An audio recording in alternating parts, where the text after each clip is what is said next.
Hey, Joe.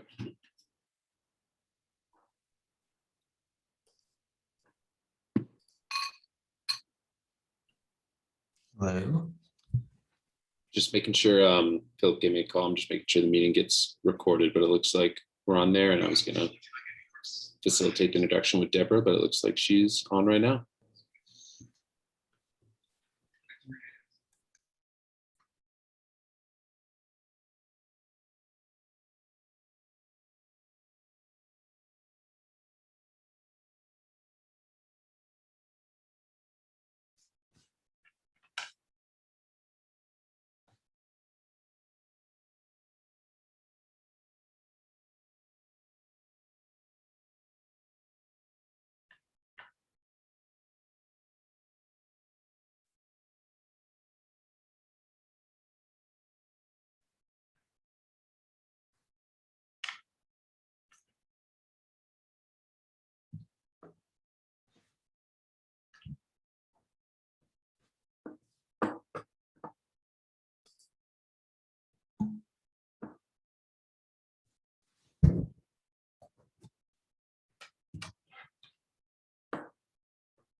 Hello, Joe. How are you?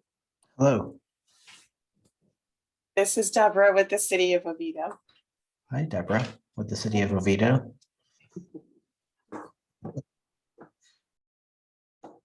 Let me just test my screen to make sure I can share.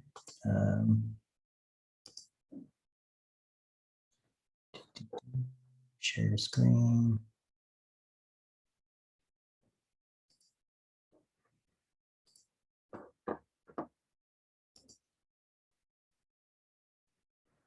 Are you all getting full screen? Yes, we're getting full screen. And it's transitioning okay? Yes, it is. Okay. Cool. I will stop sharing. How did you want the intro to go? And Kate is recording. He's on the call. He's recording this, but how else did you want the intro to go and everything like that? It's up to you. If you want me to introduce you, I'll go ahead and do that. Okay. Yeah, that would be great. Okay. Why are we here? And this is an open public meeting? It is. Okay. How many people are y'all expecting? We're not sure. We published it in the paper, the Orlando Sentinel, and then we sent out an email blast to residents within the city. So we've been doing that. I'm not quite sure. They didn't have to RSVP, so I'm not sure. Okay. And I have the show at about an hour with a 15-minute Q&A afterward. That's fine. If you want to make it shorter, like your presentation, so that it fits within an hour, including the question and answer, that's fine as well. So if you want to do 45 minutes, Well, it's up to you. we kind of have the show already all out there, and I mean, to be honest with you, I think it'd be, because this is recorded, it'd probably be better for you to have more content, and then you could edit it however you want. Okay, that sounds good.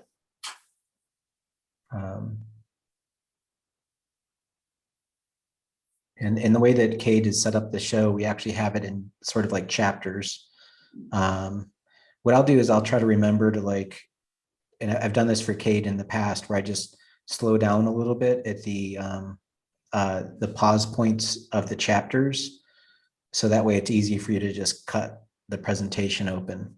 And just, if you want to just, one of the ways that we present is we present data on a community, but then we'll show a point of reference that you all may wanted to investigate, like the amount of roads that you have or something like that.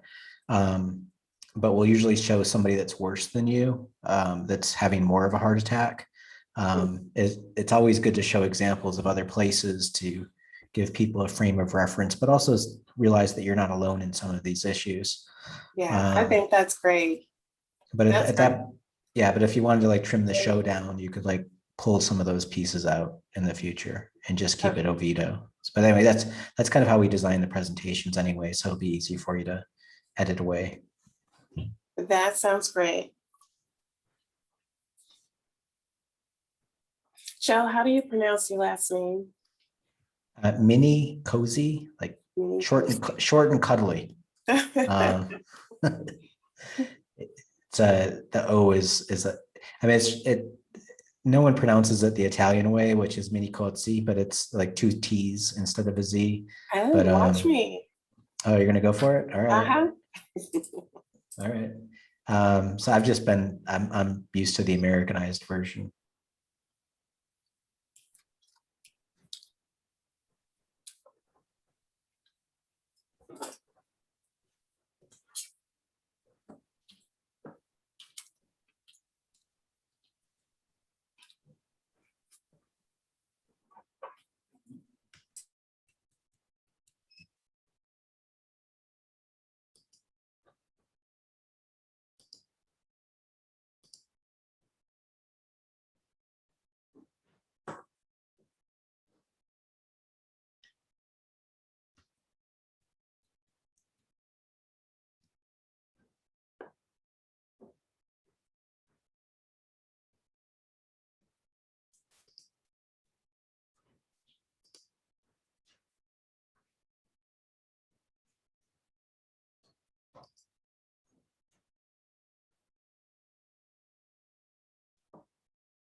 Rosalie with Rosalie Pibona. She said she saw it on the news.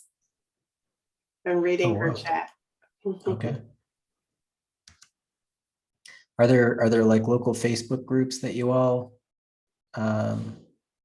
keep track of or anything? That citizen groups or something? Yes, we do. We have an Oviedo one. I'm not quite sure if it made it onto that one or not.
Joe, let me know when you're ready to get started. I'll go ahead and do the introductions.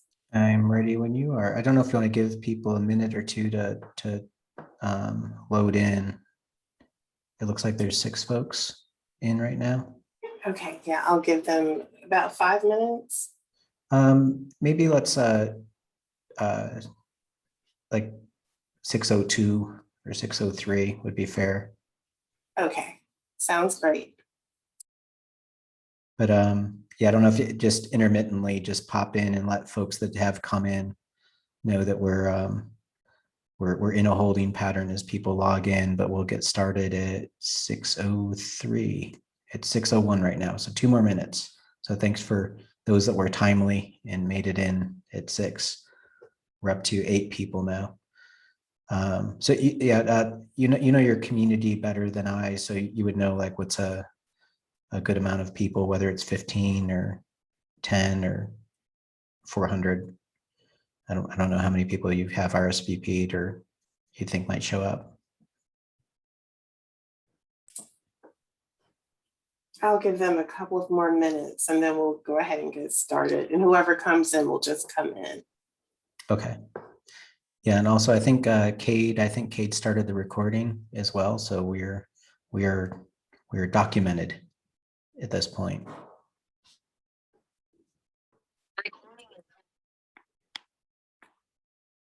Oh, also for those that are on the call, if you could have yourselves on mute, and it'll save any kind of dogs barking or any kind of weirdness in the background getting picked up in the recording. But thank you all for coming that are here now. It's 6:02. We'll probably have another minute. We're up to about 8 people, but at 6:03 we'll get running with the show. So thank you all that have come in already.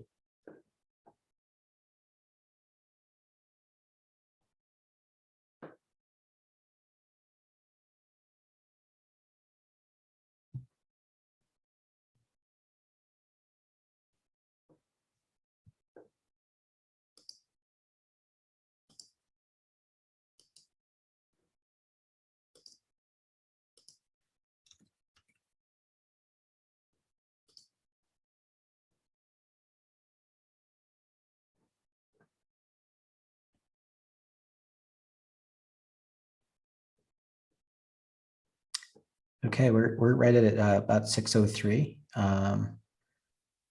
If we want to. Yep, I am ready. Hello, everyone. I'm Deborah Pierre, Planning Manager with the City of Oviedo. Thank you for joining us this evening. Tonight, you're in for a treat. We have Urban3, which is a North Carolina-based consulting firm. They will provide a presentation on the relationship of how a city is built and funded and how it impacts our future growth. They will demonstrate for us the economic policy impacts and highlight practices that enhance community resilience from an economic design and planning perspective. I would like to introduce you to Joe Minicoatesy with Urban3 tonight. Welcome, Joe. Thanks for having me. I'm going to go over and thanks for the introduction. I'm going to go ahead and take over the screen now. Let's do that. And let me get the show started. So thank you all for having us do this presentation, do the analysis, and work with your community. We're known for a form of economic analysis or economic modeling through creation of these three-dimensional model maps. But I'm going to maybe take a huge step backward first and talk about maybe a little bit more about the reason why we do these maps for communities and community design. So, oops, come on now. So we're from Asheville, North Carolina. Actually, I've practiced city planning in Florida for a number of years. I went to the University of Miami for architecture school in undergraduate. But where I live now is a beautiful setting up in the mountains of North Carolina. Many of you all may have been to Asheville, North Carolina. It's home to bluegrass music, the Blue Ridge Mountains. We're known for our beer. We're 90,000 people. We have 40 breweries, 40. That's a lot. And like any quirky little mountain town, we have that men dressed as nuns that ride tall bikes that eat fire. It's your typical little place. Well, Asheville is known for this, but we didn't start this way. Asheville actually was flat on its face in the 1980s and 1990s. And we essentially abandoned our downtown and left it fallow. We walked away from our downtown. This is a 1996 Chevy Celebrity here. So it's not too long ago. And there was this attitude that we wouldn't urbanize. We're not a downtown environment. People didn't want that. They moved here to be in a rural mountain community, to be up in the mountains and whatever. And we neglected the fact of understanding what a city is and how cities grow. I worked for this company, Public Interest Projects. Actually, if y'all could, there's some people that are off that have their mics open. If you could, just ask y'all to mute your phones and computers. I'm getting some feedback in my microphone. If I could just have y'all do that, that would be helpful for me. But I worked for Public Interest Projects, which is a private sector public investment company that would go out and build buildings, fix buildings up, but we'd also start businesses in them as well. Julian put his inheritance at risk to do this. It was about a $15 million investment. 75% of that money was used to fix buildings, and 25% was used to seed businesses. So that was kind of the model that we would do, basically find buildings like this and fix them up. But it was mostly about making apartments downtown, but getting the street life going. One of the things that was kind of phenomenal about the work of Public Interest Projects is they were constantly bringing data to the community, that it was, these buildings are helpful, fixing the downtown is important, but what does it mean to anybody in the community? And we had to constantly articulate that. So this is what was happening about the downtown. Our downtown was worth about $100 million. We're a $15 million investor in a $100 million asset. This is a community asset. It's community tax paying. And by fixing buildings, and it wasn't just us, it was several developers in the downtown. Downtown value grew to $500 million by fixing up all of those buildings. So we didn't get a new building in downtown Asheville until about 2008. Downtown is now worth over $1 billion, which is kind of insane. But this is that first steps that happen by investing in the public infrastructure in a downtown. And it's not cheap to do urban investment. Sidewalks are expensive, street trees, street furniture, all that stuff is expensive. In fact, there were people that complained about it. This is Chris Peterson, who's actually a friend of mine, complaining about $26 million of public investment. And Chris has a valid point. That's a lot of money. It's particularly when your downtown's only worth 100 million, that's a quarter of the value of your downtown investing in it. And Chris should be talked with. It's like, he's got a point. Let's bring that up, but let's look at the data for a second and see if that was worth the investment. If you invest $26 million in a $100 million investment and it returns 430 million, is investing 26 in yielding 430, is that a good return on investment? Yes. So why don't we talk about this and explain or share this information with Chris and say, well, Mr. Peterson, is it worth the investment? He would agree with that. So we need to be conversant about what we're doing when we build cities and why does it matter for everybody in the community, that's a fourfold growth in taxes across the whole system.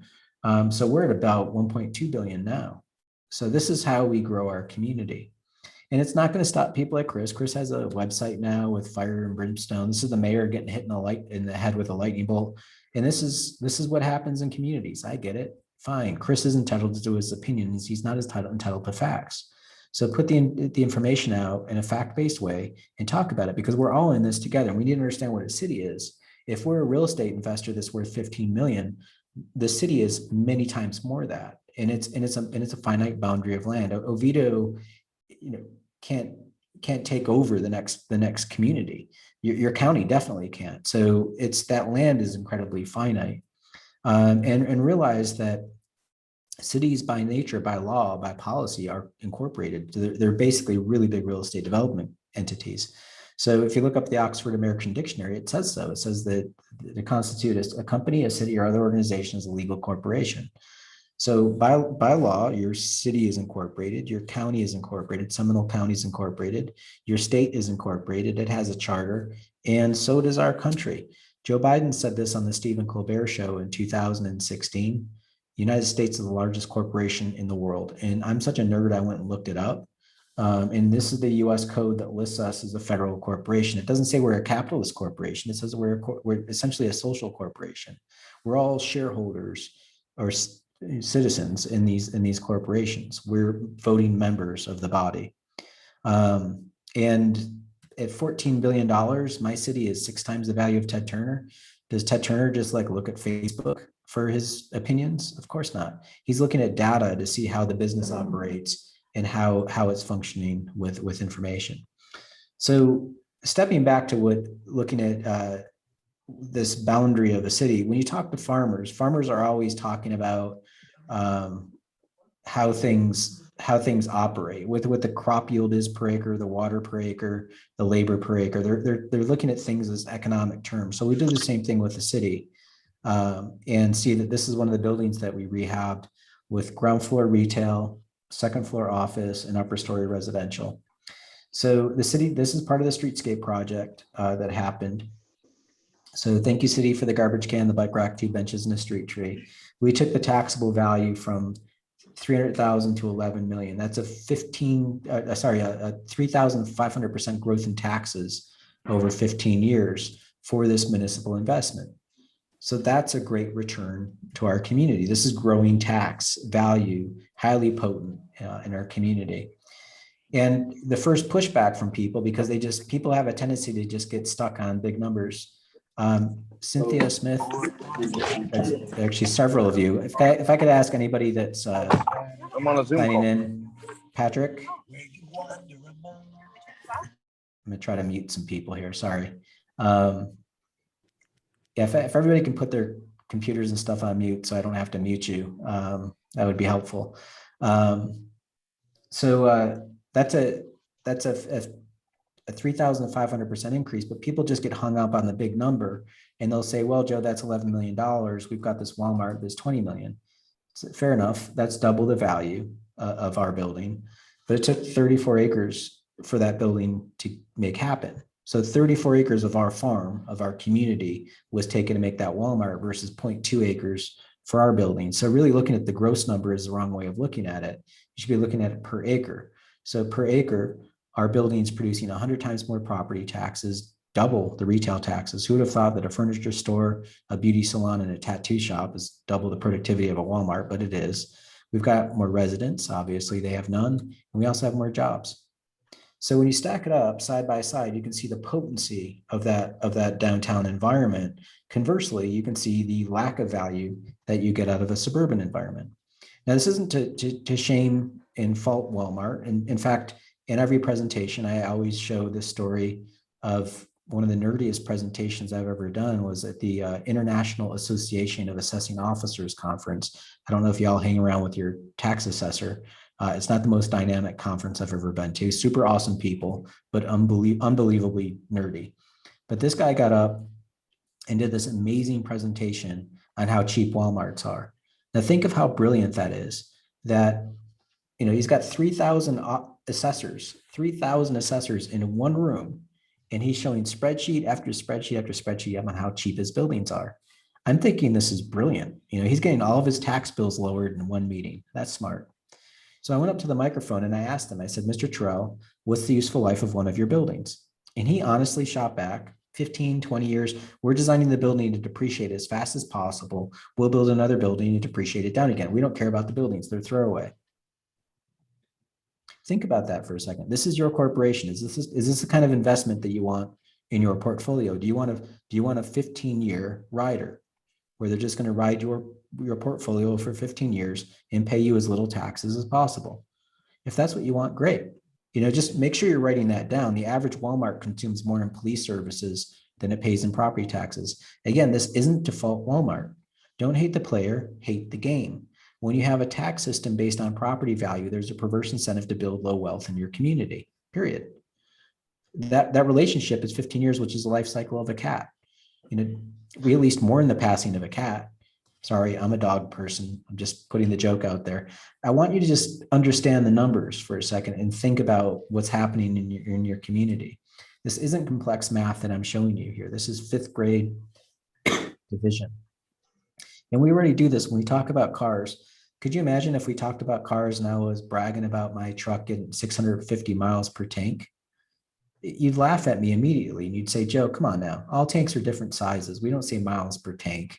We say miles per gallon. And the numbers just changed.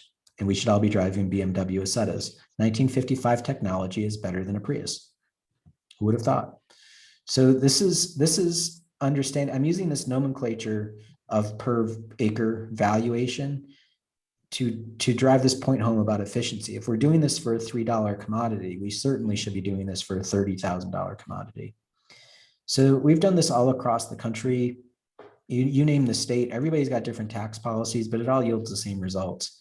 For every dollar of county taxes somebody's paying to the county and they live out in county single family, what they pay to the county per acre is $1.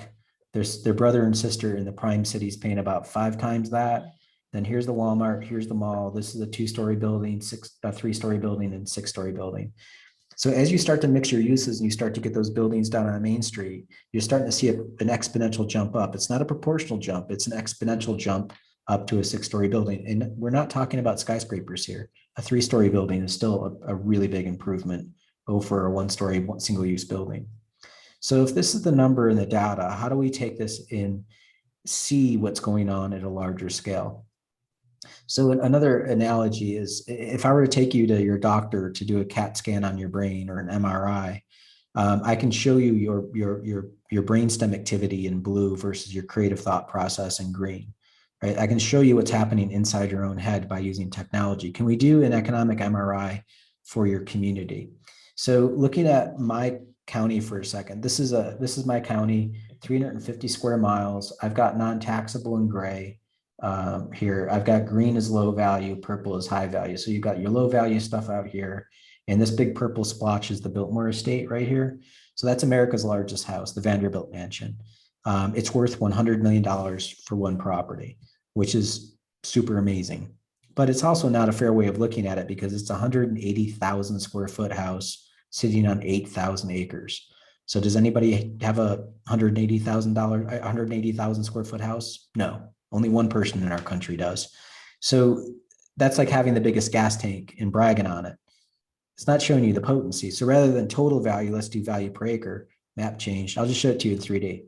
So now we can see the Biltmore estate and how flat that is and how low productivity it is compared to everything else in our community. We can see the non-taxable stuff over here. When we have a conversation with folks out in our county, we'll show this map and we'll say, like, where do you think the county's getting all of its money? So if we're all paying 6 mils in taxes across the whole entire county, and you throw a 6 mil thick blanket over the top of this thing, where's it popping up? This big purple thing right here. Where do you think downtown Asheville is? The big purple thing right there. Now we can also see what's going on with our little cousin of Black Mountain, which is a village of about 12,000 people, about 10 miles east of Asheville. You can see its little downtown popping up too, because it has a traditional little downtown with like 2- and 3-story buildings in it. So it's just allowing the information to be seen in a way that you can have a group conversation about what's happening. You can understand the patterns of development. So this is what we were asked to do for you all. But before we get there, anytime we go anywhere, we always have to learn your tax system, because, you know, we're just a bunch of dummies up here in North Carolina. You have a different tax system. You're Florida. It is different. Ours is simple. We have what's called a straight line system. We have a market value that gets converted into a taxable value. It's supposed to be a one-to-one relationship to get the taxable value. And then we get to mess with our tax rate. So we can charge whatever percentage on top of that taxable value to get your tax bill. That's it. For you all, you have exemptions that pop in, numerous exemptions, but you also have this thing called your Save Our Homes Amendment that restricts how the valuation happens, but we'll explain that. So if we're to take commercial property that's, let's do $100,000 because it's easy to use that number. If you start with $100,000 commercial property and $100,000 residential property, right out the door, you get an exemption, a homestead exemption, if you're a homeowner. If you're a renter, no. But if you're a homeowner, great, good on you. And then you get 25,000 taken out for the school district. So it's not the full 50,000. Only the first 25,000 is what gets removed for your full tax bill, but the school gets to dip into that second 25. So if we're to have your city rate is 5 mils, your schools is more than your city. So just be aware you're paying more to your school than you're paying to your own city. It's 6 mils, and your county rate is double your city rate. So your total millage rate would be 21. So that's what your mill rate is. So the tax bills less exemptions would end up looking like this. So it's $2,000 for the commercial property and $1,100. So it's about double for the way you're paying in commercial versus residential. But there's more. You've got the cap. So you restrict value of how that grows in value to 3% or CPI, which is ever lower of the two. So Florida voters voted to restrict their tax contributions, but realize that commercial is growing 3 times more than residential. So you're putting in, not only are you charging more for commercial, you're also putting a lower restriction on residential than commercial. So by all means, you should try to get more commercial into your community because you've restricted yourselves in residential. Just be aware of that. But the majority of most community is residential real estate, and it's now being suppressed by this amendment. This is a chart from Brevard County, but they created this, and we use this all the time because it really explains what the problem is. So look what happened during the run up to the recession. You know, the value of real estate was taking off, and it wasn't just in Florida. This was all across the country, the run up to the bubble, and then the bust happened in the Great Recession. But red is what's going on with your taxable value. Blue is what's going on with the market, right? So as you collapse, notice what happens with your real estate value. It collapses down with it, but then it can only climb out of the basement at 3% or CPI, which is ever lower. So it's going to slowly grow. Meanwhile, the market's going to take off again. What do you think the price of gasoline, concrete, labor, wood, is it following the blue line or the red line? It's following the blue line. And when you restrict your income, you have no control over what's going on in the marketplace. For your government, you can actually afford less and less stuff because they have to pay prevailing market rate for concrete, gasoline, labor. Just be aware of this. It sounds great to say, I don't want to pay more taxes, but ultimately you're living in this corporation that needs money to pay for stuff. So you're going to have to make some serious cuts, especially when you look at what the assessment is or the restrictions are. So last year, the cap rate was 1.4%. It wasn't even keeping up. That's like inflation was like 3%. So you're having this problem where your CPI is restricting you below the growth of money. So it's going to, there's nothing you could do about it. You are going to have to pay for stuff. When you look at the price of asphalt, this is from Florida DOT. This is the growth in asphalt. It's been growing at 5% per year. Meanwhile, your cap rate is at 1.4%. This is a problem for every Florida city. In fact, this is a chart I made for Collier County and what's going on with their ad valorem growth versus their cost of roads. So it feels great when you sit back here in the early part of a real estate development and you're like, great, let's get some people to move here. Let's build some housing and you're going to grow some value, but then it's going to be restricted in growth once you complete the project because it's going to be capped unless a bunch of people die and you sell the houses. I don't know, but it's like, the cost of roads going to keep going. So just be aware, this is baked into your system. And as a citizen, be mindful of how these policies affect themselves, but also the limitations that we place on our own governments in our own communities. So the voter will rush into the voting booth and vote to not tax themselves. That feels good. But ultimately, that takes away resources from your community. And I'm not saying that we should just hand over a bunch of money to our government, but we do need to realize there's a basic level of service to run a corporation, and you need to be mindful of that. So just putting that all out there. There's actually a great old colonial barb that we used to all say back when we were colonists. Huey Long, who's a senator from Louisiana, is actually famous for saying the quote, but it's, don't tax me, don't tax the fellow behind the tree.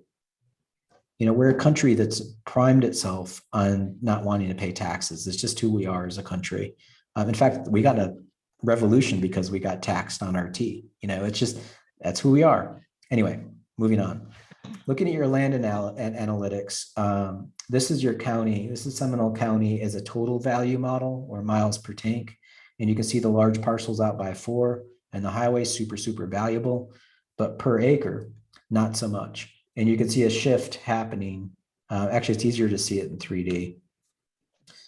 You can see Sanford up here, and then y'all are kind of over in here. But you can see that in the model where the Winter Springs, Oviedo, and then also you're getting some pretty good stuff along that train line. But there's just a couple of apartment buildings, mixed use buildings that are popping up pretty high and pretty potent in value. When you get into your city of Oviedo, now again, we'll have this is all on tape, on video here, so you all can see this. I know that I'm moving fast through a lot of information here, but here's your city total value and a value per acre. Again, big parcels are super valuable, but not so much when you do it on a productivity standpoint. And here's your model and how that's turning out. And you can see your downtown area right about in here from a potency standpoint.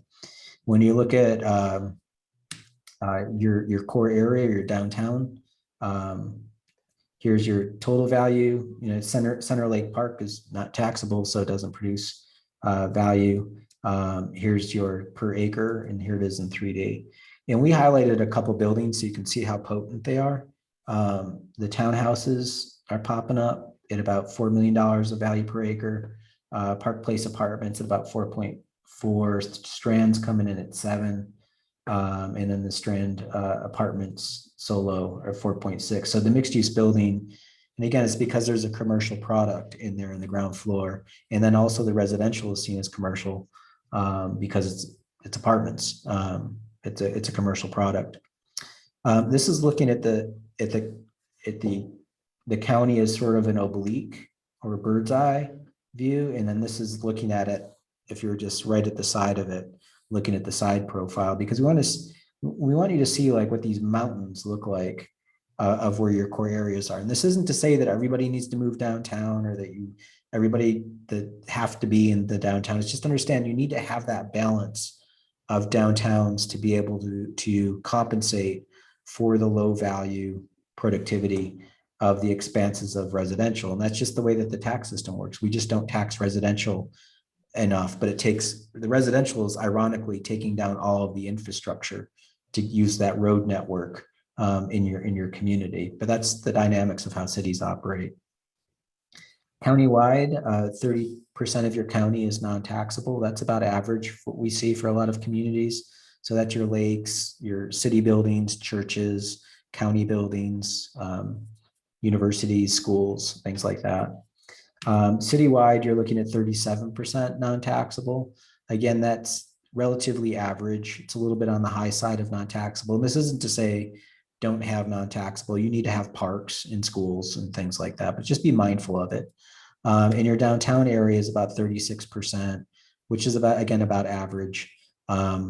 Asheville, our community is 44% non-taxable, if you want to understand maybe a comparable.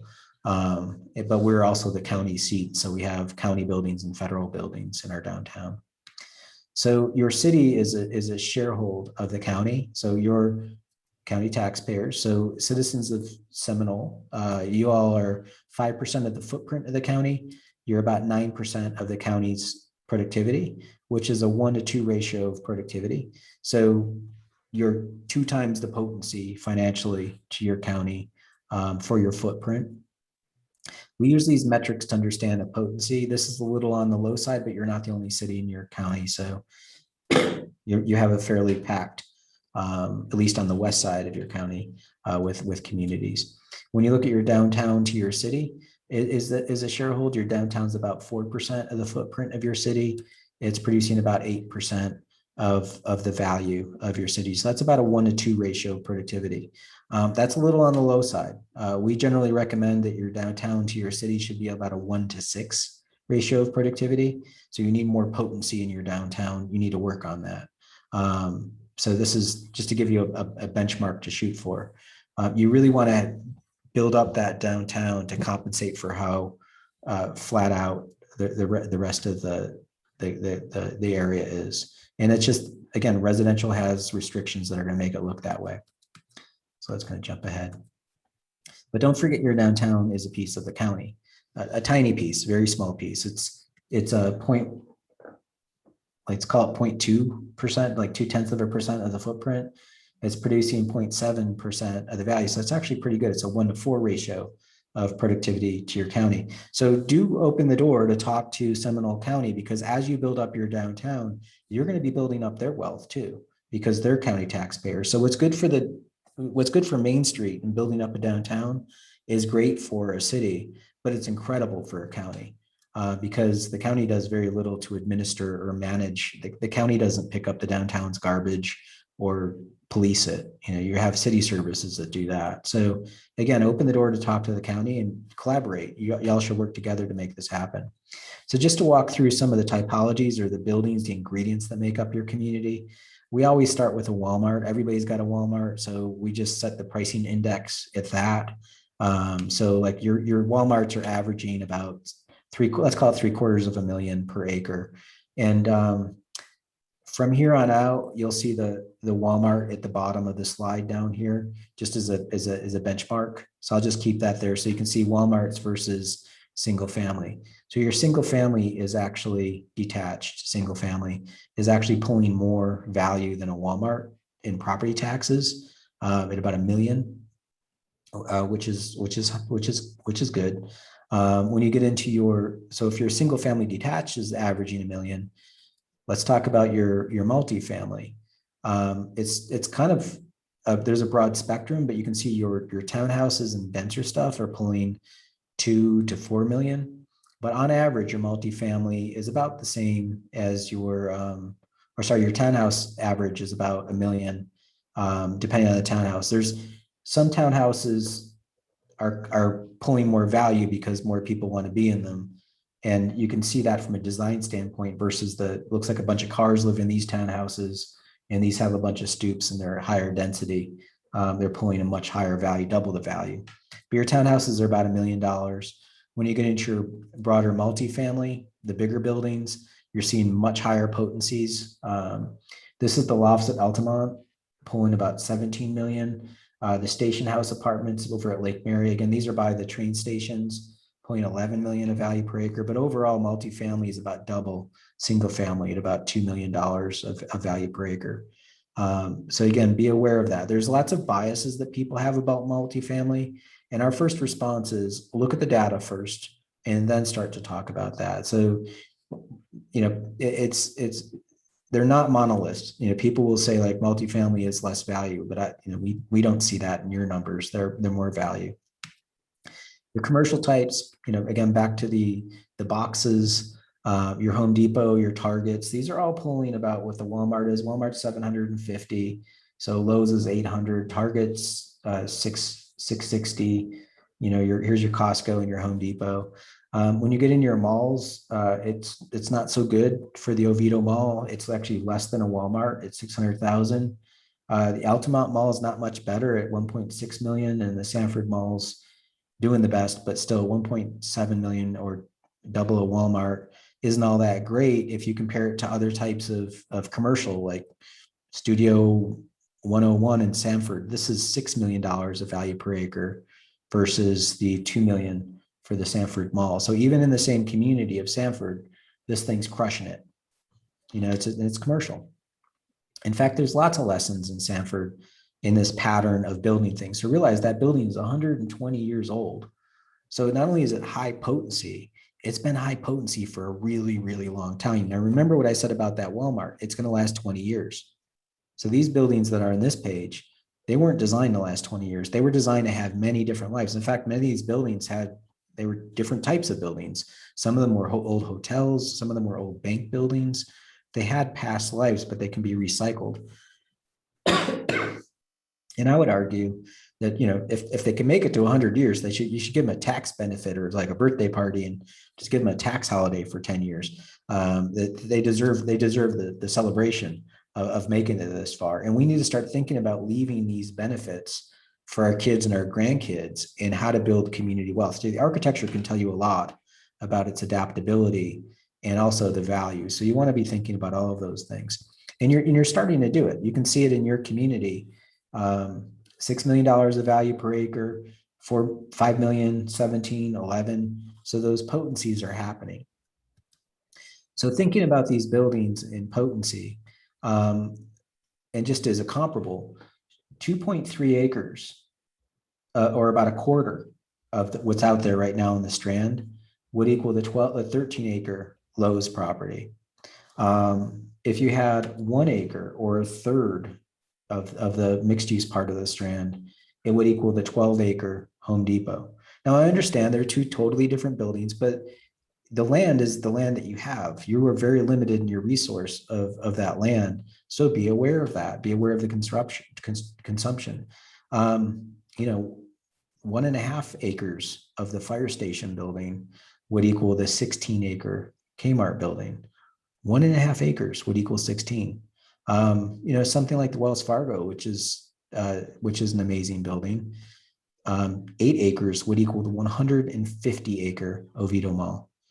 So this is, again, thinking through these things and thinking through your land consumption. These are choices that you could make. These are conscious choices you could do in your community. And they both, the building on the top and the building on the bottom, both have two totally different diets of infrastructure. So be aware of these choices and what you can get in your community and what you want to put your efforts toward. And again, that land is sacred. Speaking of land, we always run into like some weird anomalies in land analysis that we like to share with people. And I'll show you one of my favorite weird behavior quirks in land assessment that we see all over the place. But this is probably the most obscene example that I have. This is Cheyenne, Wyoming. This is just a dirt value per acre map. So one of the things that's cool about the computers is we can go in, just turn off all the buildings and just look at the dirt value per acre and just compare things. One is it shows us what's going on with policy. We can also see what's happening with human error or biases. But you expect the world, like this neighborhood up here that's all light blue, that's about $15,000 an acre of value. So expect you and all your neighbors to have the same per acre value of dirt. But when I was showing this to the Cheyenne community, I said, hey, what's going on right here where this is $15,000 of value per acre in this blue parcel? Now y'all can tell there's a mall on top of it, but again, remember there's no buildings. This is dirt per acre. And I said, what happens when you cross the street in the same zoning category, it turns bright orange, which is $40,000. How does land more than double in value just by crossing the street in the same zoning category? And everybody was silent, but the tax assessor, she raised her hand up in the air and she just belted out, you don't understand. And I said, what am I missing? And she goes, well, these people have more land. The more land you have, the lower the value. I said, really? I get more of your community and you charge me less for it? She goes, well, yeah, there's less people that can afford bigger parcels. So when you have less people that can afford bigger parcels, we have to give them a discount. I'm like, you have to give them a discount? And the mayor just started laughing. And I said, well, what about streets? This person's got 3 miles of streets around the property. This person's got 200 feet. So one person's got 3 miles. One person's got 2 feet or 200 feet. And she goes, yeah, we don't count infrastructure as part of the valuation. I said, so you don't want your money back? And she goes, well, we don't really think of it that way. I'm like, well, that's the cash flow, right? And then secondly, is your land not a limited commodity? If I get more of it, how is it cheaper? Does that work that way with other limited commodities like diamonds or gold bars? If I had a bigger diamond, is it cheaper than a smaller diamond? Because surely less people could afford a bigger diamond, right? And she's like, well, we don't think of it that way. I'm like, why? And she's like, well, that's just our standard. This is the way we've always done it. So the reason I was at the assessors conference was to ask them where they got this standard. I said, did Moses deliver this to you? Like, what human created this economic loophole to blow and waste your real estate? Now, to their credit, by the way, they laughed at this joke. They thought it was hilarious. Their magazine is called Fair and Equitable. So I asked them, how is it fair and how is it equitable? And they're like, it's not. I'm like, can you see how this would manipulate the market? If I'm gonna give people these benefits, isn't it going to exploit the city when the rubber meets the road? And they're like, yeah, we probably need to change that. Like, why would you have this? So be aware that, these are well-intended people, but they're going to be operating with biases inside their practice. And it's going to, where the rubber meets the road, you're going to see it on the practice of your community. So here's your dirt value per acre in your community. And so you can we'll just zoom into a couple of examples, like over by this lake. And it makes sense. You can see all the people around the lake have a higher dirt value than people across the street, but it's going to be limited to those folks around the lake. When you go to a different area, like let's say you're downtown, that value is going to dissipate and spread out into a broader section of territory. So it's not just the land around the Center Lake Park that's got the value, it spreads around into the rest of the downtown, and that density is going to do it. So remember, this is just dirt. There's no building value here.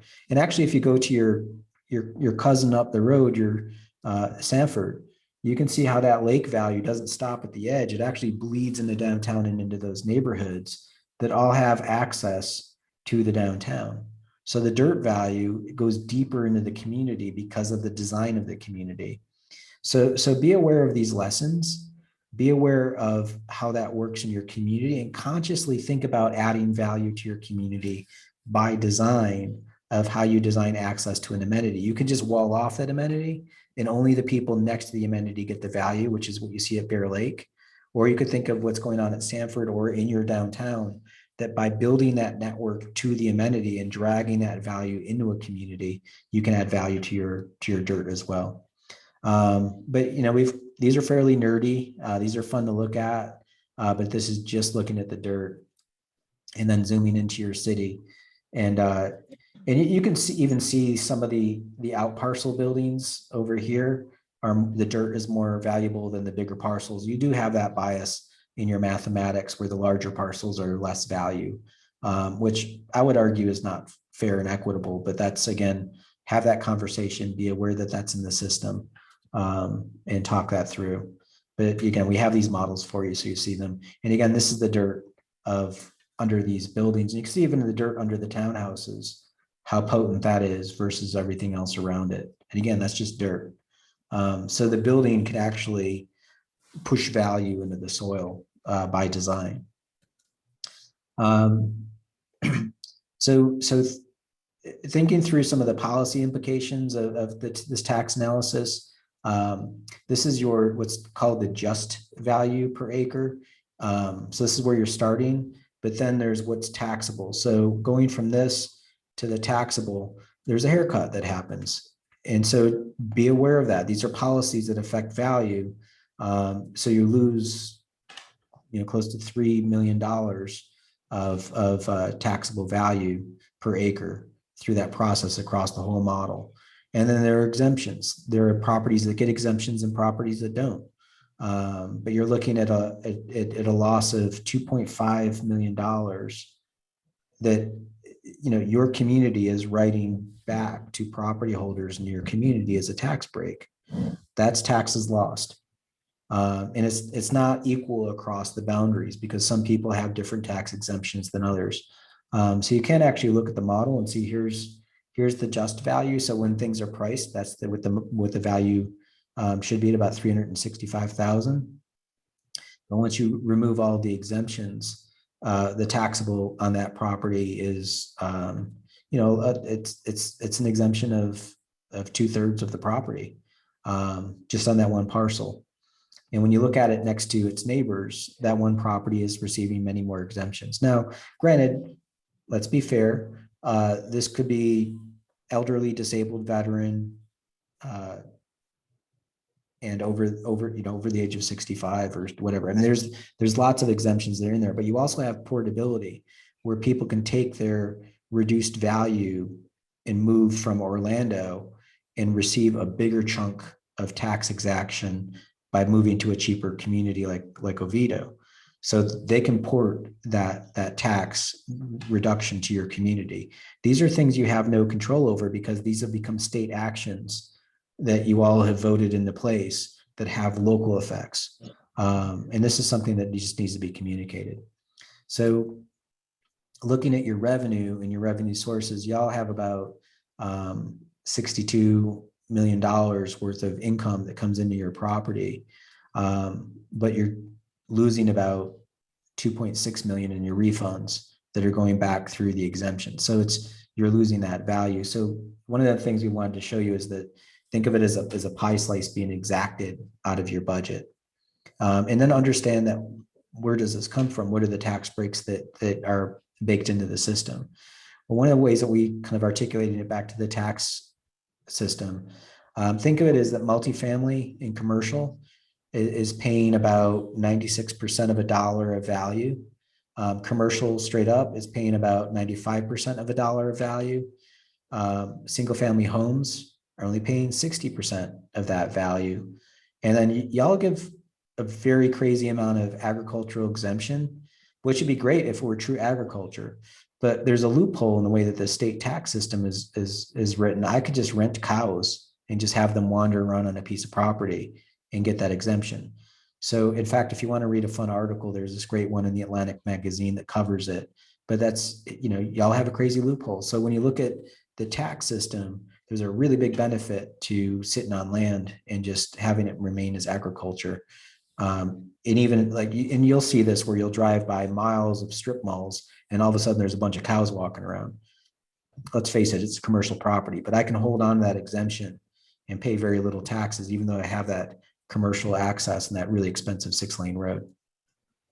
So anyway, in your community, this is your valuation of the different properties at a just value, and your taxable value removes about, it knocks it down to about 24 billion for single family off 36. And you see a much smaller reduction for commercial and mixed use and multifamily apartments.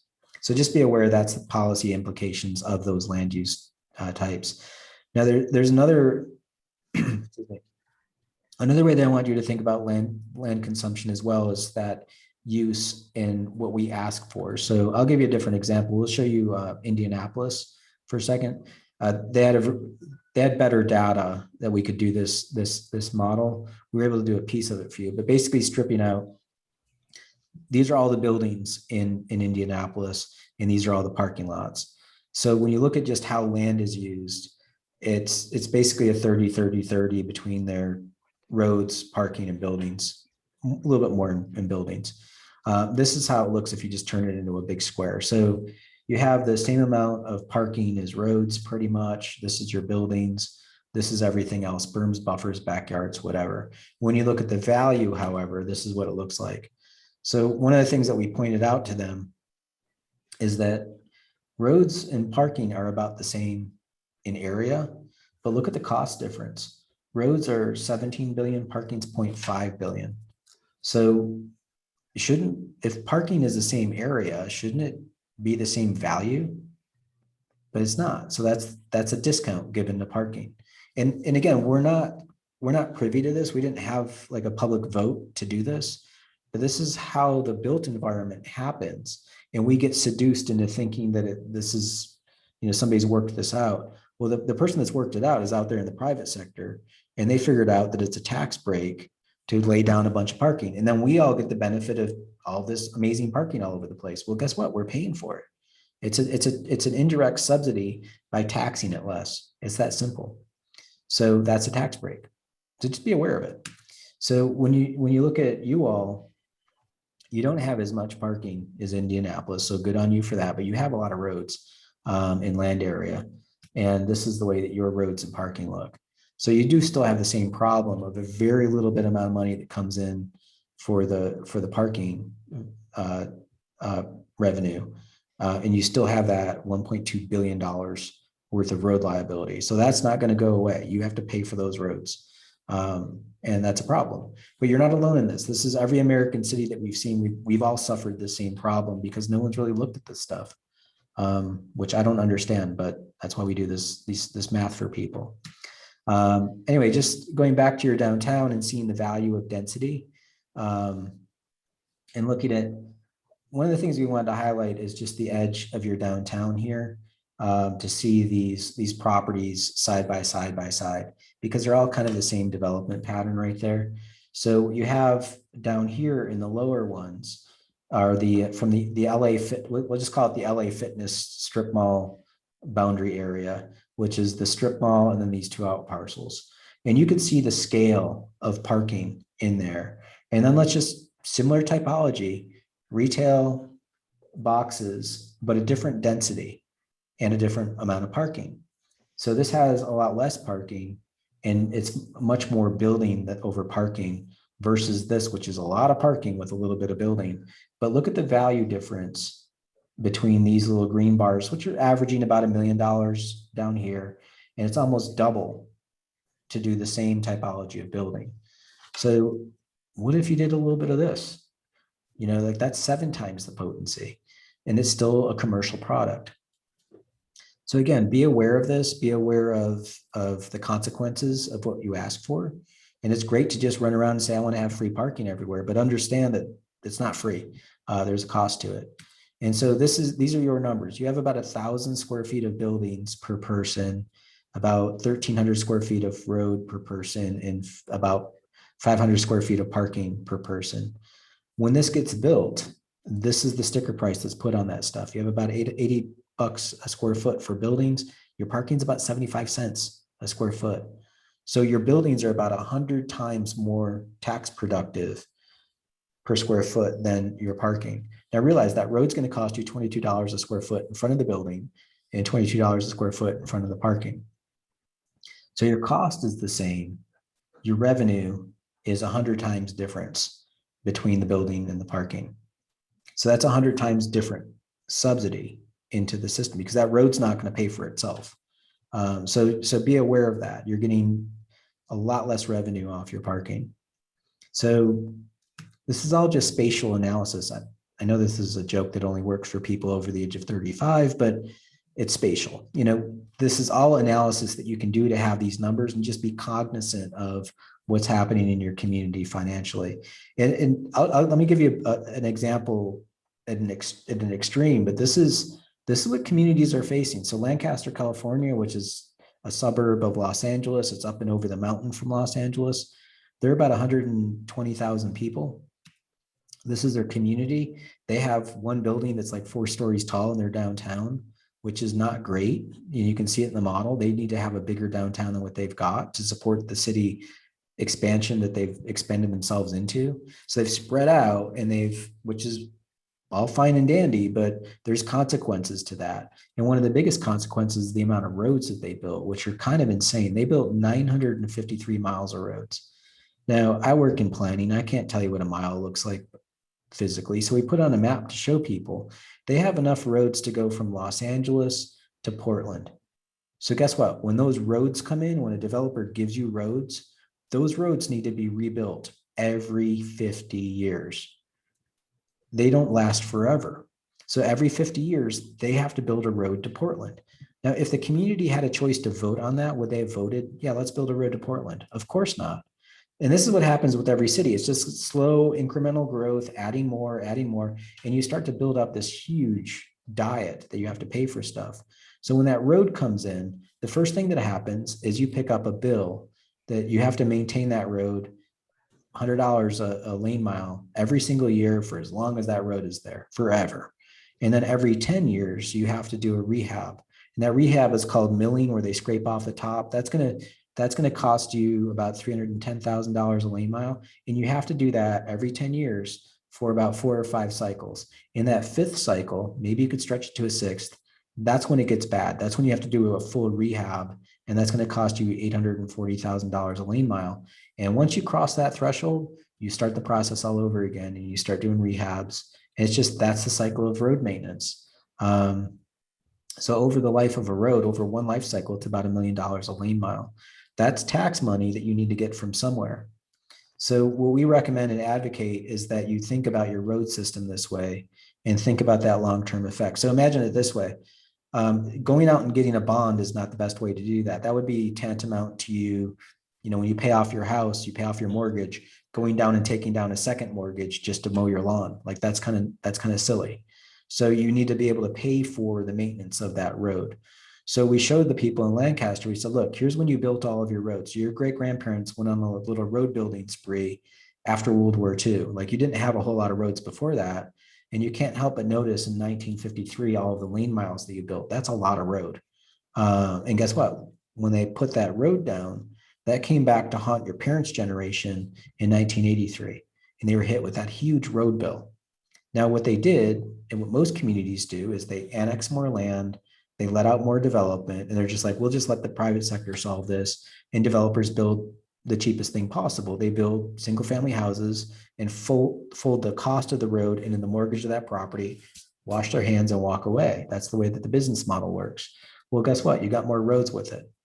And so this comes back with the second rebuild and brings along with it the new stuff that you just took down. So we stopped them in 2015 and we said, look, you own all of this stuff. We just want to show you what the carrying cost of this is going forward. So this is the build rebuild cycle of what that system looks like. And we could all look back and see how crazy that first wave looked. But, in their defense, every American city did this. We all did this after World War II because we told ourselves we're going to be a different country now. And we invested heavily from the federal level all the way down to changing that pattern of development. Okay, fine. No one penciled that out though. No one thought, what would that long-term effect be and what would happen going forward? And then by the time 1983 came up, we just moved ourselves into this bias and said, well, this is what we are now, Joe. We all like cars. We want to do this. This is America. All right. Did you pencil it out? No, we didn't pencil it out. We went ahead and doubled down. And guess what?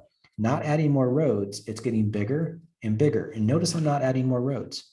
Now, what's compounding this, and we didn't even include it in this model, but you saw the inflation of roads growing at 5% per year in asphalt cost in Florida. I think it went 20% in the last year. It's not going to get cheaper to put down asphalt.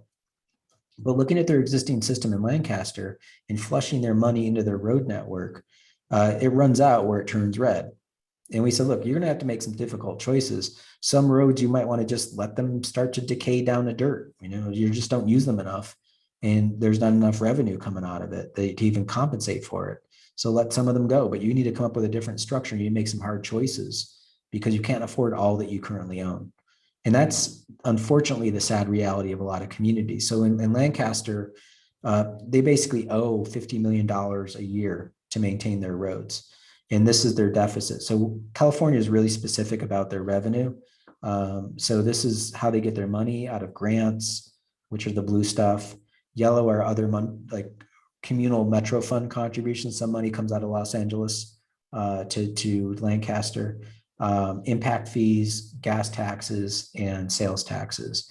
So to be fair, you can't really rely on grants. You can't rely on the goodwill of the citizens of Los Angeles to kick some money your way. What we can rely more on is sales taxes and gas taxes. So that's really your true operating deficit, which is this red stuff right here, which is about 30 million bucks. Now in their last recession, they felt it. If you compress everything down, because you lose sales taxes in a recession or in a pandemic. So we're looking at that $30 million is their true, come up with a different utility tax. Think of it like a piping system or something that you should be charging people to use those roads. It's a utility, so treat it like that. It's a public utility called roads. So it's in the nomenclature of cities, they call them transportation utility fees or mobility fees, but it's a true accounting of what roads are, and that people, it's a user fee. So in the next recession, or sorry, they're also very conservative. When they saw that they were over the limbo bar up here, they actually compressed down everything else. Now, California allows them to take those other funds and use them for parks or after school programs or other things. They're not anchored into the transportation system. So they actually could, if they wanted to, use that money for other goods like the grants. And then in the next recession, they're not going to be so bad. So that was the number that we gave them. That we also had to break it down, like you all.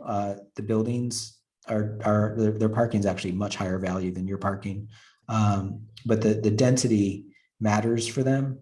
So density matters, design elements, the road elements. 10% of their roads are in these things we call them danglers, these cul-de-sacs or dead ends. These aren't public streets. At that point, it's dead end.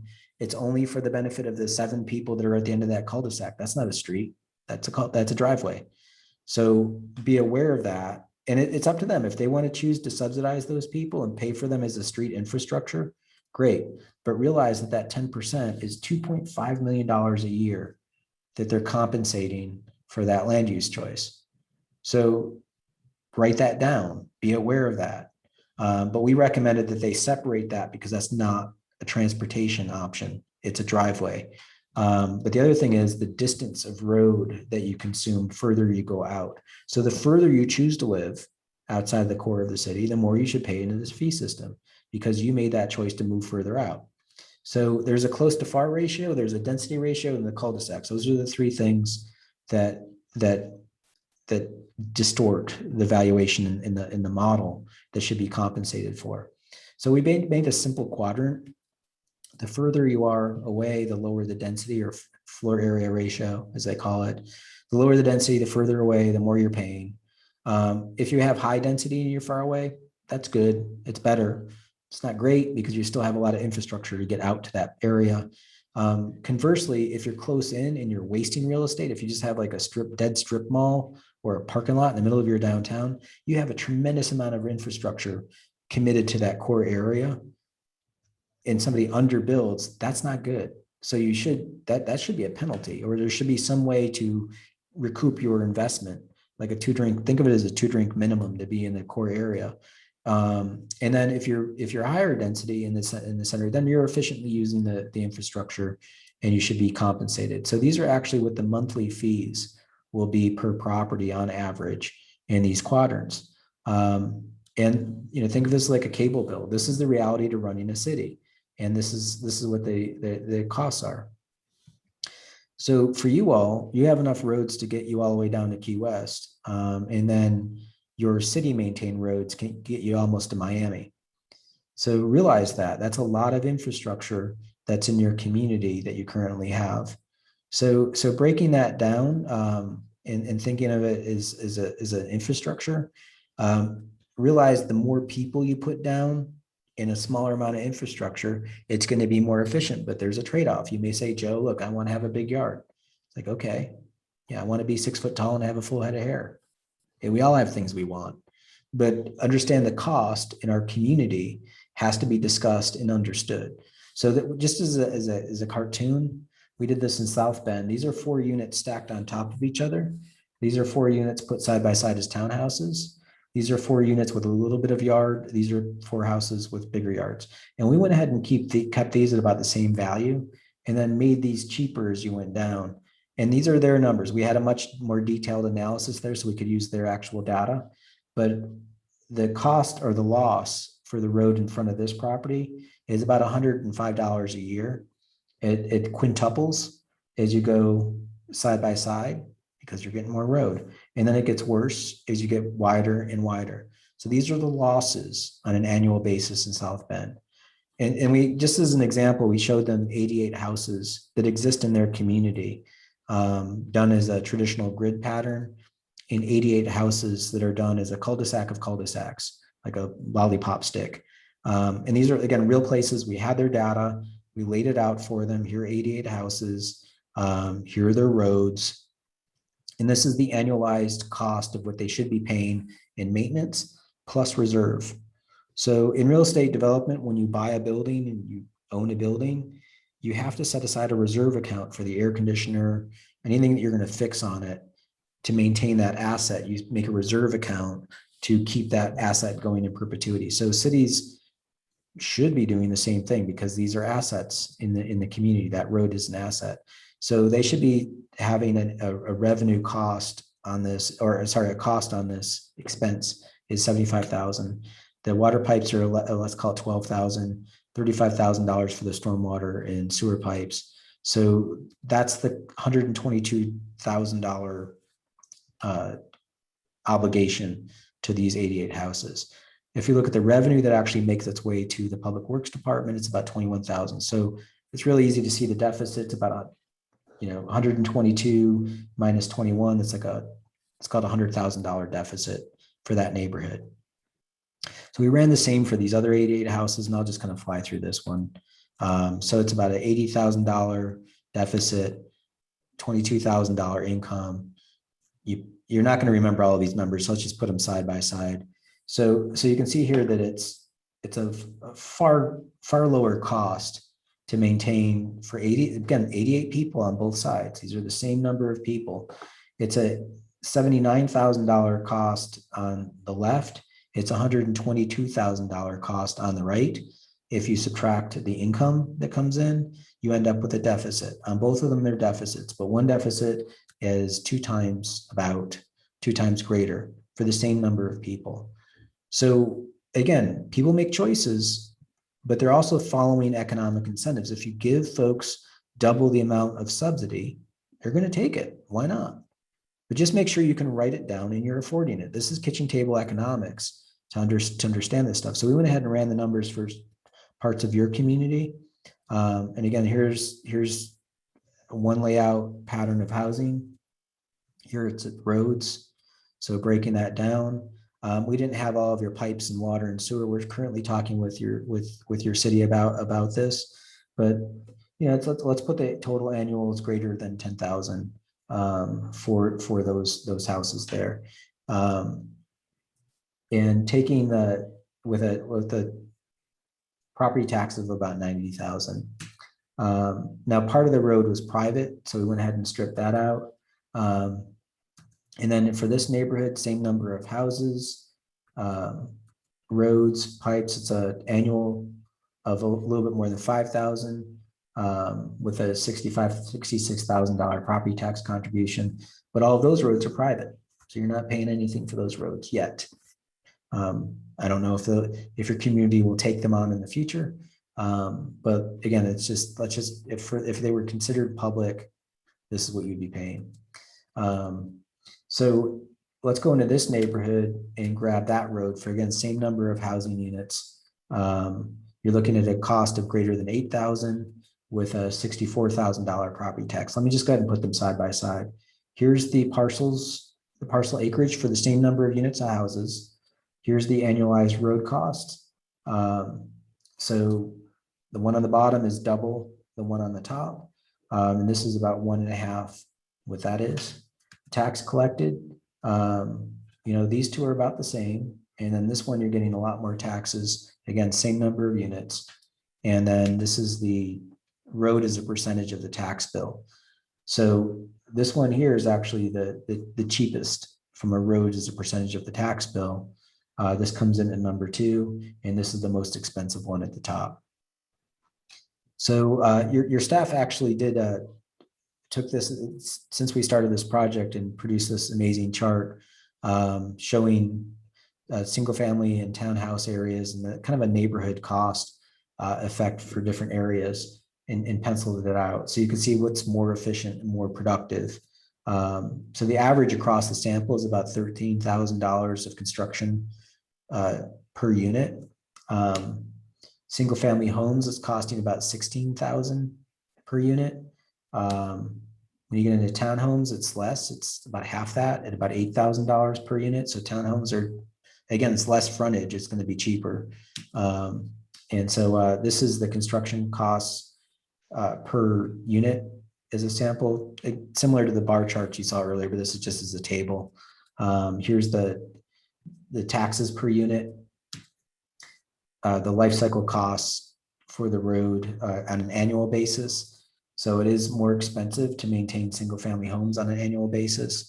And then the yearly life cycle costs across. So the townhouses are the most efficient at 12%, a full percentage point lower in yearly life cycle costs.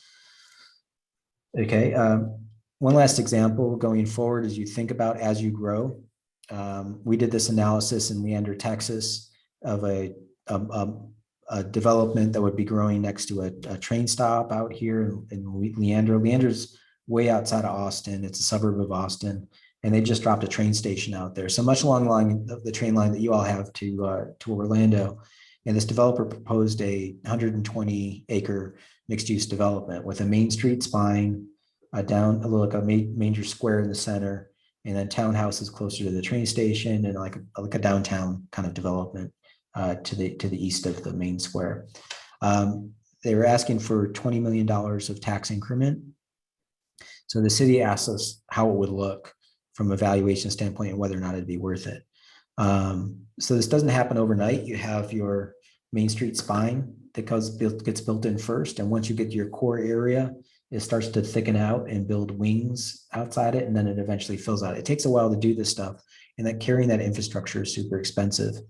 So here's their community as a taxable model. They're not great because they don't really have much going on right now. It's just single family development and strip malls. But as they introduce that downtown, things change. Here's phase 1, phase 2, and phase 3. So it's a tremendous growth in their community because it's a different animal that's growing. So in their defense, they're not old. They incorporated in 1976.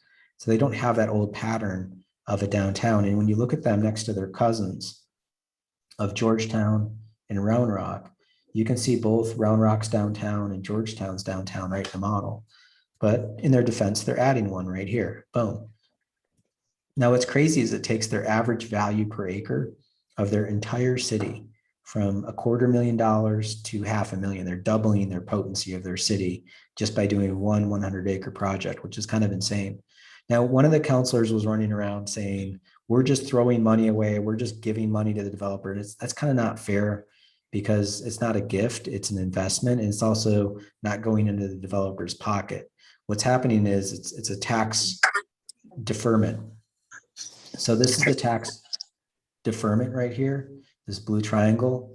So the developer is actually paying taxes. He's paying half the taxes up until the end of the deferment period. And then boom, the whole thing shoots up. And then you're basically leveraging into a higher value into the future. So to show them what that looks like, this is just cutting the model at 2025, like just taking a chalk line and just cutting it right here. This is what it looks like paying half the taxes. So even at half production, it's crushing everything else around it. And that's the reality of density. It's like you get more out of it and then it thickens up. So two of the counselors are just like, we don't want any of this. We just want a Costco and a Target. So we're like, fine, we'll just do that too. So here's your downtown, here's your Costco and Target. This is a choice. You could do that if you want. It's your community. So that downtown and Target is about $60 million of value. And here's your downtown at 700 million. So here's the question. Do you want 60 million or do you want to invest 20 and get 700 million. If you ask me, I think it's worth it to invest 20 to get 700 million more dollars of value. That's your choice. I ended up voting 5-2 in favor of it. The two naysayers didn't change their vote. Whatever. I mean, that's their choice. But we have to be cognizant of the fact when we say that the market is going to produce something, the market's following policy. So all of that stuff on the left is actually subsidized. It's actually taking and exploiting existing tax loopholes that are already baked into your system.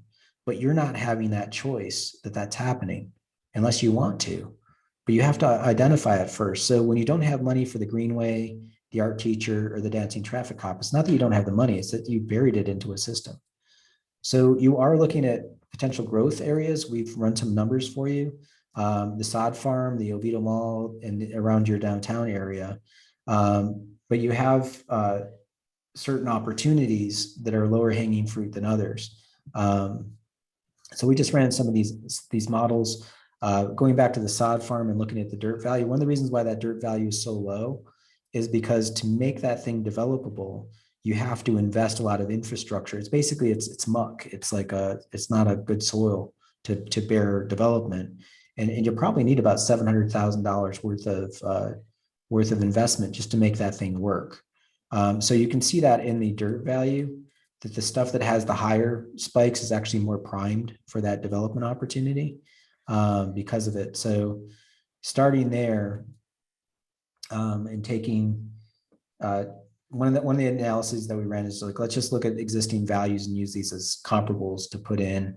And then let's make these as like a form of building blocks that will reassemble on the site as different scenarios. So we're going to use parks, mixed use buildings, townhouses. And when you glue these things down, they all come with their own densities and values. So we're going to use some of those and rearrange these as maybe some different projections going forward. So we just kind of like roughed out some designs.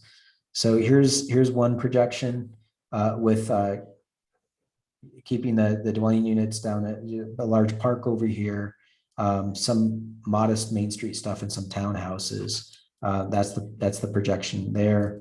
And then this is just as is commercial. If you just keep the sod farm, it is like a strip mall or something like that, or parking areas, you're not going to get much out of it. You're not going to get much value. So it's going to add a value of about 200,000 if you just let it go commercial. If you do a little bit more to it, if you do single family and some townhouses, you're going to get more value out of that, which is going to add about $200 million. Now you can put your foot down on the pedal and hit it out of the park if you want, and do higher density and mixed use. Now, obviously, there's only so much of this you have as you can absorb, but you get some serious value out of it, like 2.1 billion out of it. Or you could mix it up a little bit and maybe dial it back some, still get some density or shoot for some core areas, particularly down at the mall area. Keep the sod area is a park or something low value because it doesn't have the investment need to compensate for that, making the land work. But that's going to get you 1.2 billion. So here they are just popping up. That's what it would look like in your community to add in. So let's just kind of recap. If you just go commercial for these developments, you'll be at 200 million. If you just do single family, you'll be at 242. If you mix it up, you're going to be at 1.2 billion, again, for the same parcels of land, which is a tremendous gain in value. And then, or you could just go hog wild and go for it. Again, it's going to be harder to do. You'll have to have some developers lined up and you'll have to be ready to go at that level. It is achievable. But our recommendation might be more of the mixed use kind and kind of work your way into it. So just to close, if you're not measuring this stuff, you can't manage it. If you don't look at the data, you're not understanding how your community operates, and realize that it matters to understand yourself at that level, that you're at $4.6 billion worth of value. Y'all are shareholders in like 2 of the Tampa Bay Buccaneers. You could go buy them right now if you just liquidate your city. That could be kind of cool. Your county is 23 Tampa Bay Buccaneers. And I can tell you that Joel Glazer knows Tom Brady's towel bill. You know, I can tell you that the cups in our nightclub cost 5 cents a pop. Why do I know that? Because we have to keep the business in business. We have to understand how the cost of our infrastructure. So our attitude is we call this geo accounting. We're going to just put the numbers on a map and run this data. It's your community's choice. And like your accountant, we don't care what you choose to do. We just want you to understand the cost and consequences of this stuff. And like your accountant, your accountant doesn't care if you buy a boat, but your accountant cares if you can afford a boat, right? So if you're making $10,000 a year, you probably shouldn't go buy a boat. You probably need to invest your money in other ways to grow your wealth to be able to buy a boat. So we've put these numbers on the map. You now have them. If you're into this type of analysis or want to read more about this type of stuff, I highly recommend Strong Towns and the work of Chuck Marohn, this book that he just wrote. This is all gets you into the mindset of understanding the city's economic cash flow. And thanks for letting us do some math. And I know that I went over a little bit, so thank you for your patience. I'm going to open it up for questions.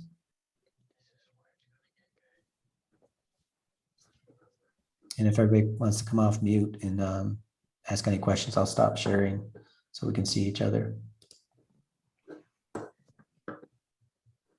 Yeah, so this is Rosalie. How you doing? So I've been in Oviedo since '96, so I've watched the town grow, and I have no problem with the town growing, but the city has not kept up with the roads, right? It's ridiculous here. We paid a lot of money for our houses, and the road development hasn't been keeping up with it. So it's nice to invest. I have no problem with what they're doing downtown. I think they're doing a great job, but the roads are ridiculous here. Rosalie, I would again, think of the scale of that single family, the amount, and you've witnessed it, the amount of single family development that's come in, and yet those downtown projects are big. They do feel bigger and bigger in investments in the community. But when those strip malls are paying an eighth the taxes of those developments, that's not a good recipe for you. You're looking at a quarter mile of road in front of a strip mall, and that strip mall is paying hardly anything. When you get out into the residential, remember that all the residential has a tax break baked into it.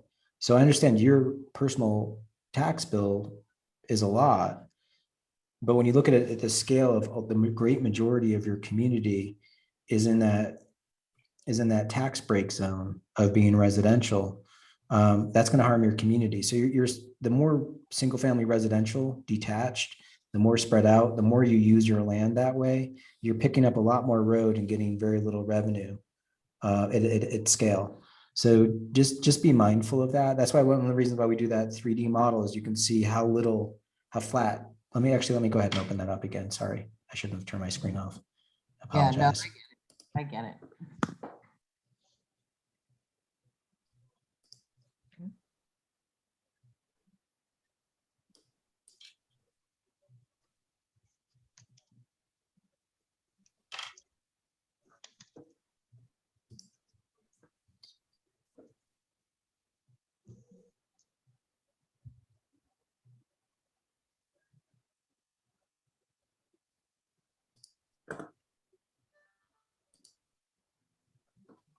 So, you can see how flat this is in the residential zone. And your downtown area is, by comparison, it's potent. But remember, from a land to value standpoint, it's only a 1 to 2. Your downtown really needs to be 1 to 6. So really, it should be something that's 3 times bigger in potency. This isn't to say it's got to be 3 times taller architecturally. It's just those areas of inside the downtown that are down here in the greens. That's the stuff that's not good. It's your think of it as like when you garden and you have your garden is really fertile soil. You're going to put compost down. You're going to be investing in really good dirt.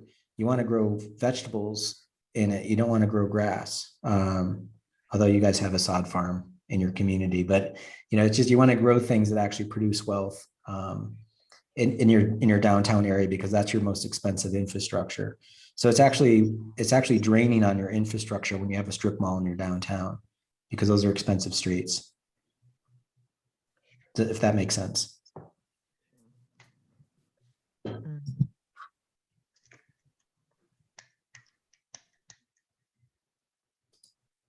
Were there other questions? Thank you for that question, Rosalie. That's a great question.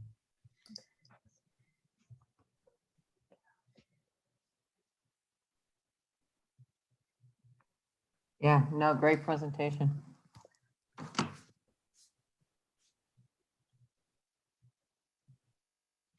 Anyone else? Yeah, the mall is a prime example of something that can be adaptively reused into higher value properties. For example, there was some talk about making multifamily out of the old Sears site. And then would that be something that we would consider that we could consider and keep in by way of keeping the density lower in the so-called old downtown area? In other words, if we encourage the increase of value there at the mall area, could we get a higher VPA and thereby not stress the infrastructure as Rosalie was so concerned about? You know, you could, well, yes. But I guess my question to you would be, why not both? You know, it's not, and again, it's, don't think of, you're going to be dropping downtown Orlando or downtown Manhattan here. You're a suburb. You're not going to get that kind of density anyway. But if you had, actually, let me pull up, let me see if I've got it here.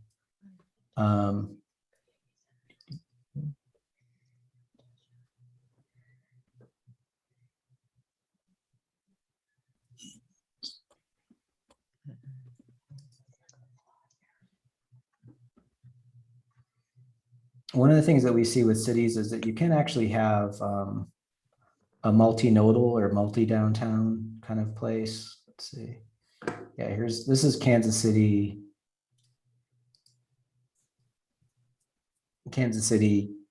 Missouri. And you can see their prime downtown is here. And then this area down here that's on the tax model, it's showing up like another downtown. It's not nearly as big and dense as downtown, but from a potency standpoint, economically, it's showing up like that. And this is mostly, it was a streetcar suburb from the 1920s called Country Club Plaza. And there's actually a third downtown over here in Kansas City, Kansas. So at a metro level, you get multiple downtowns or multiple centers. So you could think of, you could grow up both of those. It's actually going to be kind of easier to do them all because you're just dealing with one really large property. But you have to make sure you get it right. One of the things that works really well with downtowns, and you see this in downtown Sanford, is the richness of multiple hands. Like lots of different investors made that work, and it's lots of different architectures. So that makes it really cool to walk by. It's actually a lesson from Disneyland. Stole that. Main Street's a perfect example. It looks like you're walking through like 100 different architectures. So just be conscious of that when you, and make sure that that's part of the conversation out at the mall, where it's going to be a little bit more complicated in your core downtown because you have a lot of different property owners, but you can hold to a broader vision there. It's just two different animals, but you could result the same economic potency. Thank you.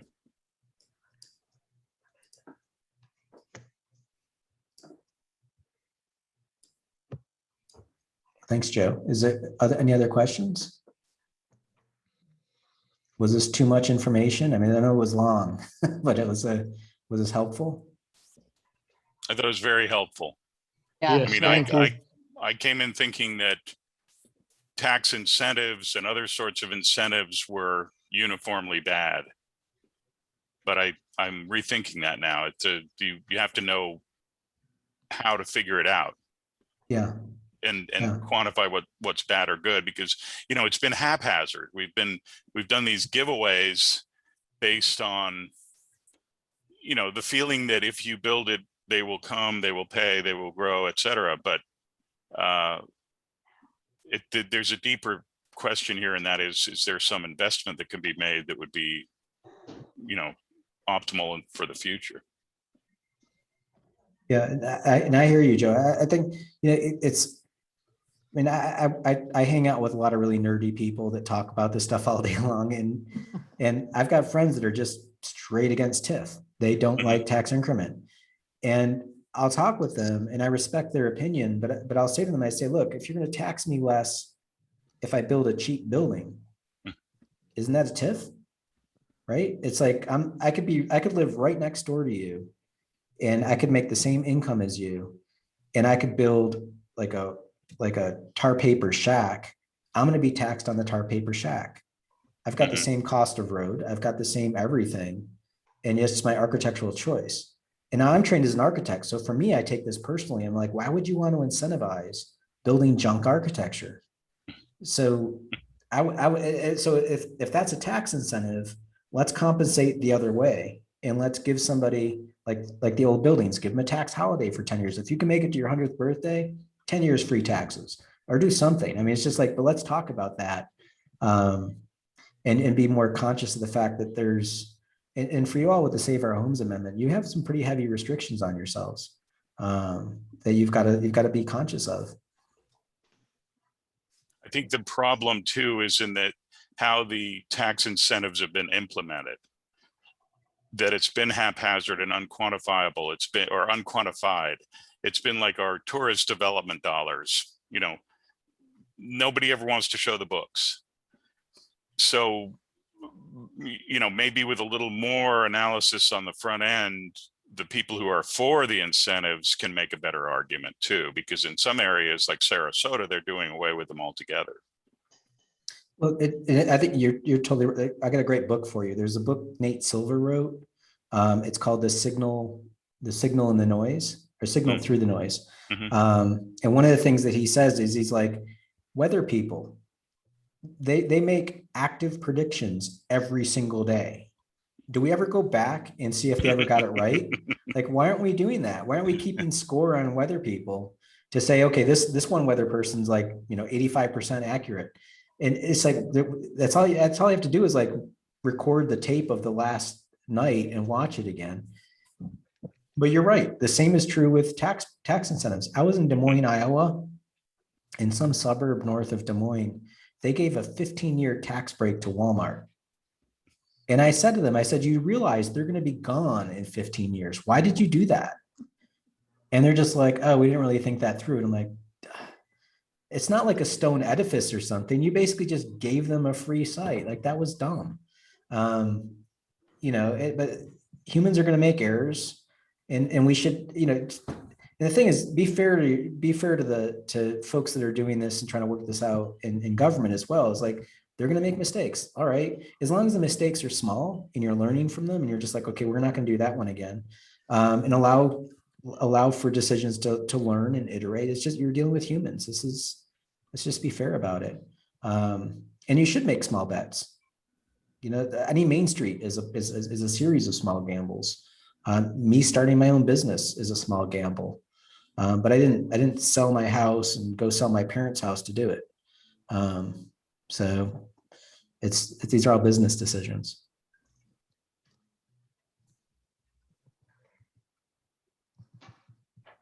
Well, and I saw that in the comments in the chat that this is recorded. The city's going to have a copy of it. And I see that Joe pulled the dumbest tax loophole. It's a great article. It'll really bother you all. You might want to have a drink when you're reading it. It's just really frustrating. Now, we knew this 30 years ago down on the Treadwell Coast, where Rinker Materials, the concrete giant, kept a few cows on the field next to this concrete plant. It was a joke. Yeah. They got the ag exemption. In Louisiana, it's worse.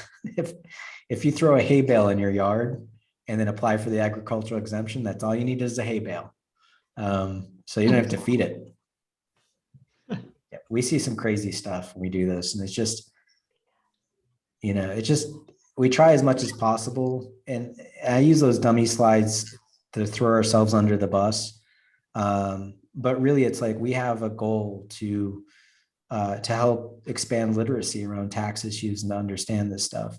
And we spend a lot of time. And again, I want to thank your city for working with us and taking the risk with us to break this down. And we hope that this is educational more than anything else, and that you can use this recording over and over again. Thank you. Thank Well, you, thank you. Joe. Yeah, thank you, Joe. Great presentation. All right, well, I guess nothing else. We'll see you all later.